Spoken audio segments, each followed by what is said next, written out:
Looking away. Everyone else just be ready, please. Standing out visibly. Ready to run. They're set, they're off. Monofic dwelt at the start, first of them away, Cheston Flyer. Inflation jumped quickly, so did One Short. Harvey had position of power out there, very prominent early.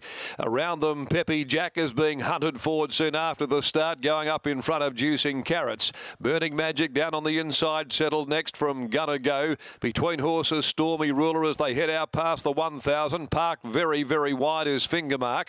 San Crispino further back, Secret Pearl as well. Monofic down towards the inside amongst the last of them with Aldelar, and the tail ender is Friar's Gift.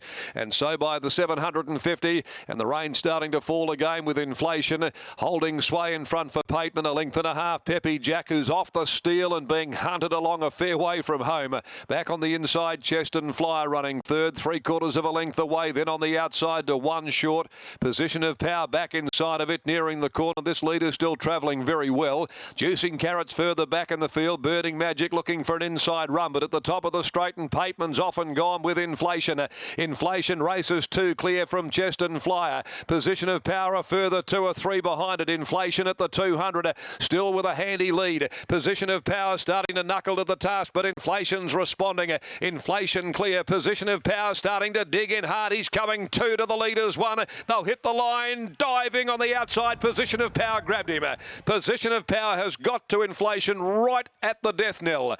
Behind those then for third, Burning Magic or Cheston Flyer. Further back, Fingermark battled away well. From last, Friar's Gift made ground from One Short. Next home, Monofic. Back behind them, Stormy Ruler, San Crispino, Peppy Jack, Gonna Go.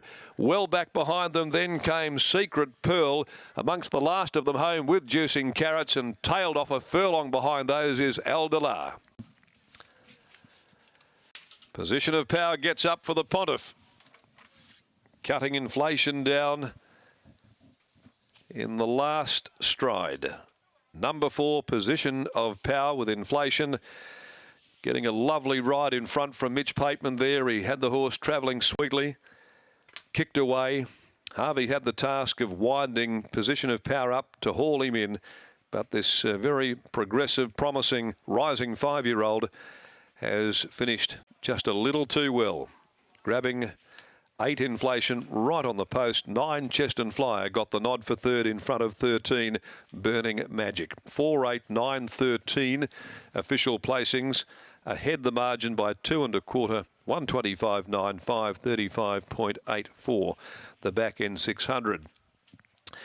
Well, it was a very heady, calculated ride there by Mitch Pateman, and of course Inflation was the target of very good support too. 480 into 350, as has been the case all day. These horses that drift get the money. They just keep getting home. 235 to 320, despite the swing against them in the market and the support for another runner in a race. And it's happened on about 5 occasions this afternoon. It's been so unique.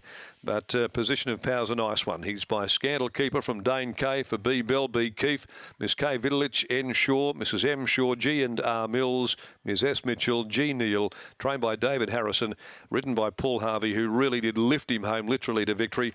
From Inflation, by My Admiration, out of Impressing Matters, Mitchell Pateman, Darren McAuliffe, and 9 Cheston Flyer, Henny Hughes gelding from Never Guilty, trained by Adam Ferry, ridden by Alan Kennedy. 4, 8, 9, 13 as the winner comes back down to Britt in just a tick.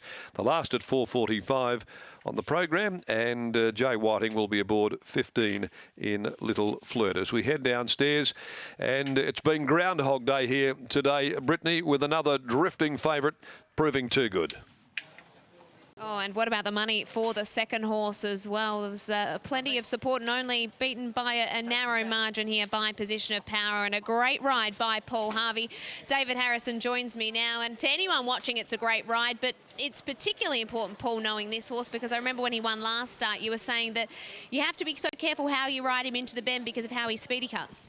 Yeah, that's right. If you put him under too much pressure before the corner, he'll whack his back legs, and it's sort of steel going on the bone, so it was a beautiful ride, yeah. When you saw him be presented at the top of the straight, did you think that he would be running over the top of them? Yeah, I did actually. Yeah, I was pretty confident because he hadn't done any work, and the leader had got away, but had gone pretty quick. So I was pretty confident. Yeah, so it was a. He appears to just be progressive, going through the grades. Do you think he'll just keep taking the step up? Hope so, Snowy. Yeah, hopefully he can. But he'll need to have good rides like that all the time. Yeah. Does he stay in work now and just continue to go through the grades, or does he look for the paddock at any time soon? I think we'll give him one go on a Saturday and see how we go. Yeah. Well, looking forward to that, and well done here. Thanks, Snowy. David Harrison after the victory of Position of Power, and Scott Embry's got Paul Harvey. Rider on Position of Power. Paul, last start when you talked to me after the race, you explained just why you had to ride the horse in a particular manner. Can you do it again for those at home that are just joining for the first time? Yeah, well, he probably got a little bit bottled up last start, and it was a good thing because I was ready to go on him a bit earlier, so it was a blessing in disguise. But I think we learned something from that. You know, he's just got to be held up for that one finish.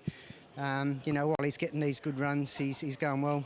That was a Saturday race last start, today a Wednesday, but sort of midweek type of quality. Do you think he was going to make it in open class? Oh, you know, let's hope he can pick up one or two for the owners. Congratulations, Paul. Wonderful ride. Yeah, cheers. Position of Power takes out race number 7, Scott's best bet of the day, Salute. So if you've been with us for the long haul on Thoroughbred Central since we did the morning preview, hopefully you have stuck with us and been able to make a collect there on Position of Power, beating the well-supported Inflation. Cheston Flyer in for third, and Burning Magic, the mare who has won a couple this preparation, going particularly well, finishes in fourth. 4, 8, 9 and 13. We're off to a break on Thoroughbred Central, and when we return, we'll have a look at